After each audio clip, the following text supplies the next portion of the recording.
برسات کا موسم اور جنگل کے پریشان پرندے۔ برسات کا موسم شروع ہو چکا تھا، کالے بادل آسمان پر چھا گئے تھے اور دور کہیں بجلی چمک رہی تھی۔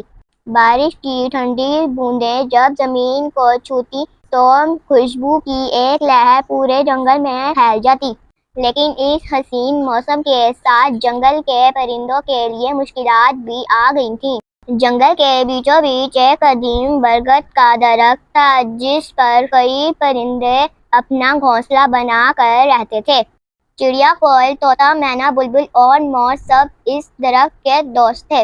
بارش اتنی زوروں سے ہو رہی تھی کہ ان کے گھونسلے بھیگنے لگ گئے تھے۔ چڑیا نے اپنے گیلے پروں کو جھاڑتے ہوئے کہا، اگر یہ بارش اسی طرح جاری رہی تو ہمارے انڈے خراب ہو جائیں گے۔ طوطا جو ہمیشہ سمجھدار مشورے دیتا تھا بولا، ہمیں کوئی ایسی جگہ تلاش کرنی چاہیے جہاں بارش سے بچاؤ ہو۔ شاید دریا کے پار بڑے بڑے پہاڑ کے نیچے کی گفا میں ہم سب محفوظ رہ سکیں۔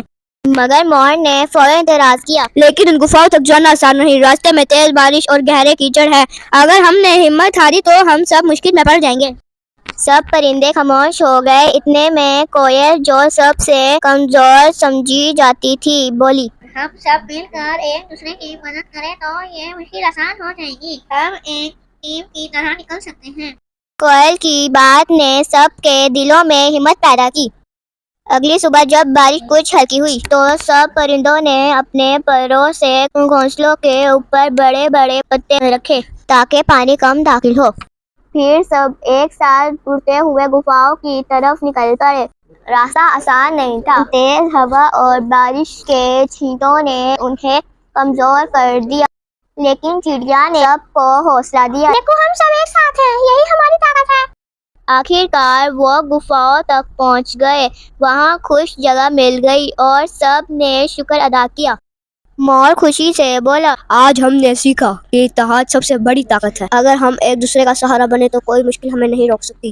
بارش کئی دن جاری رہی، لیکن پرندے اب گفاؤں میں آرام دہ زندگی گزارنے لگے۔